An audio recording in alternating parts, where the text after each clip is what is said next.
Hello guys, back to my channel. তো চলে এসেছি আজকে কই মাছ দিয়ে আলু। তো কই মাছ দিয়ে আলুর তরকারি কিভাবে বানাই, কই মাছগুলো প্রথমে আমি নুন হলুদ মাখিয়ে এখানে ভেজে নিয়েছি। এবার আমি একটা কড়া বসালাম, কড়ার মধ্যে তেল দেব, 50 গ্রাম মতো তেল দেব।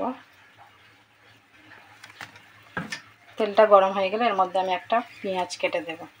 এখানে তেলটা গরম হয়ে গেছে, একটা বড় সাইজের পেঁয়াজ আমি কেটে দিয়ে দিলাম। পেঁয়াজটা লাল হতে সময় দিতে হবে। ওদিকে পেঁয়াজটা লাল হচ্ছে, ততক্ষণ আমি মশলাটা রেডি করে নিই। এখানে কাঁচা লঙ্কা নিলাম আর একটা বড় সাইজের টমেটো, এটা কুচি করে আমি ব্লেন্ডারে মিহি করে নিয়ে আসবো। টমেটো আর লঙ্কাটা পেস্ট করে নিয়ে চলে আসলাম। এতে গ্রেভিটা সুন্দর হয়, ঘন হয়। তো চলো, আমার পেঁয়াজ এখানে লাল হয়ে গেছে, এর মধ্যে আমি আলুটা দিয়ে দেবো 500 গ্রাম।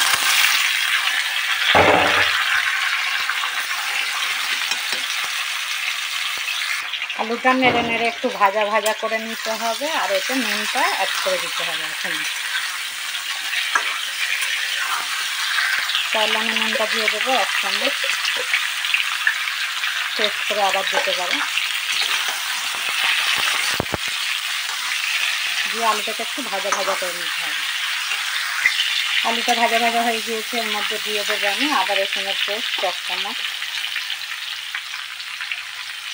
টমেটোর পেস্টটাও দিয়ে দেবো, টমেটো কাঁচা লঙ্কার পেস্ট।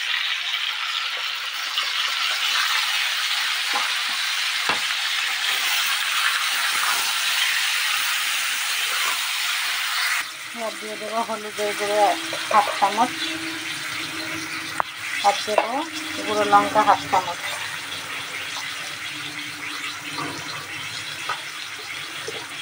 আর দেবো জিরে মরিচের গুঁড়ো 1/2 চামচ। দিয়ে এটাকে ভালোভাবে কষিয়ে নিতে হবে।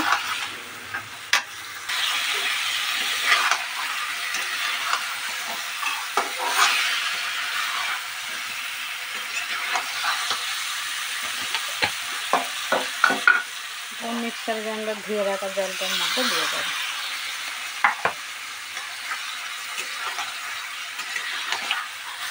বেশ অনেকক্ষণ কষা হয়ে গেলে এর মধ্যে আমি 1 মাস জল অ্যাড করব। জলটা ফুটে উঠলে একে একে মাছগুলো আমি এর মধ্যে ছেড়ে দেবো। এটা ঢাকা দিয়ে ফুটিয়ে নিতে হবে। জলটা দিয়ে দিলাম, আর ঢাকা দিয়ে দেবো। এবার ঢাকাটা খুলবো, জলটা ফুটে গেছে, এর মধ্যে মাছটা আমি অ্যাড করে দেবো।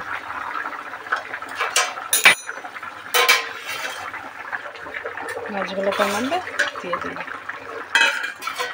দিয়ে ফের কিছুক্ষণ ঢাকা দিয়ে রাখতে হবে। তারপরে রেডি হয়ে যাবে আমার মাছে আলুর ঝোলটা।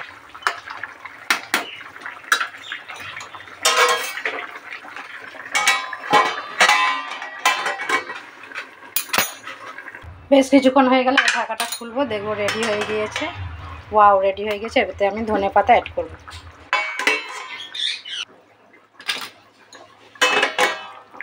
তাহলে মাছ আলু রেডি হয়ে গেলে এবার ধনেপাতাটা এর মধ্যে অ্যাড করে দেবো, দিয়ে এটাকে এবার আমি পরিবেশন করব।